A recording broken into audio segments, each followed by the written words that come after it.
Kue dan roti menjadi salah satu makanan favorit semua orang. Karena selain rasa yang dominan manis, kue juga memiliki tekstur yang lembut sehingga menambah cita rasa yang semakin enak ya. Makanya nggak heran kalau semua orang itu suka dengan makanan yang satu ini. Saat kita membuat kue, pasti menggunakan yang namanya bahan pengembang ya. Nah, agar tekstur yang dihasilkan menjadi lembut, kita juga pasti tahu dong yang namanya baking soda dan baking powder. Nah, kita bakalan bahas ini ya, antara keduanya itu apa sih bedanya. Meskipun keduanya ini memiliki fungsi dan bentuk yang sama, bukan berarti mereka satu jenis loh. Nah, kita simak ya 5 perbedaan antara baking soda dan baking powder. Yang pertama, kandungan berbeda yang ada di dalam baking powder dan baking soda. Nah, meskipun memiliki gelar yang sama, yaitu sebagai bahan pengembang kue, baking soda dan baking powder memiliki kandungan yang berbeda di dalamnya. Baking soda sejatinya memiliki nama lain dari natrium bikarbonat yang mengandung senyawa alkali. Sedangkan baking powder adalah natrium bikarbonat yang dicampur dengan bahan asam. Penjelasan ini juga sudah membuktikan ya kalau keduanya ini jauh berbeda. Perbedaan yang kedua adalah cara kerja dari baking soda dan baking powder. Baking soda membutuhkan bahan asam agar dapat bereaksi dengan maksimal, seperti lemon, yogurt, atau susu. Sedangkan baking powder sudah dilengkapi dengan bahan asam dari awalnya sehingga bisa langsung berfungsi tanpa tambahan cairan lain. Yang ketiga adalah pengaruh baking powder dan baking soda pada rasa kue. Nah, jika kamu terlalu banyak menggunakan baking powder dalam adonan kue, ini bisa menghasilkan rasa pahit ketika kue ini selesai dipanggang.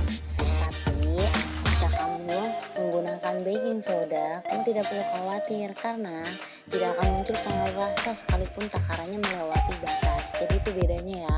Kalau baking soda mau pakai banyak, lebih dari aturan pakai atau takaran, juga tidak akan menimbulkan rasa pahit ya.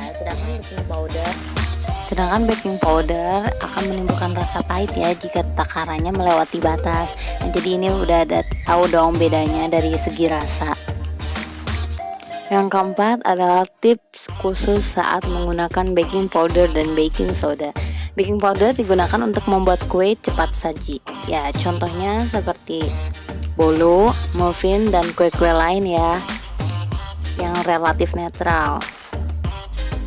Sedangkan baking soda lebih disarankan untuk dipakai pada adonan yang memiliki bahan asam lain dalam komposisinya, seperti jenis roti dan biskuit.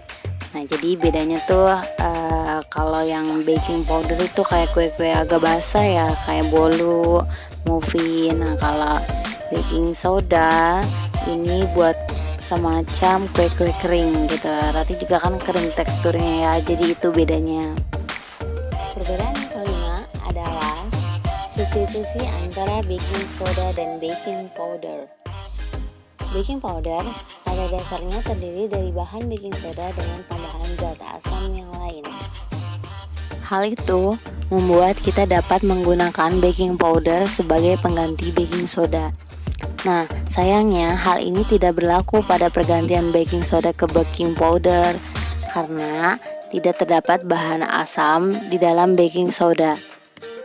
Jika ingin substitusi baking soda menjadi baking powder, setidaknya kalian membuat baking powder alami dengan mencampurkan baking soda dan krim tartar. Kini kalian gak perlu bingung lagi saat memilih jenis pengembang yang dibutuhkan saat membuat kue. Udah jelas banget kan perbedaan antara baking soda dan baking powder, mulai dari kandungannya, cara kerja keduanya, kemudian pengaruh baking powder dan baking soda terhadap rasa, lalu tips khusus saat menggunakan baking powder dan baking soda, dan yang terakhir adalah substitusi antara baking soda dan baking powder.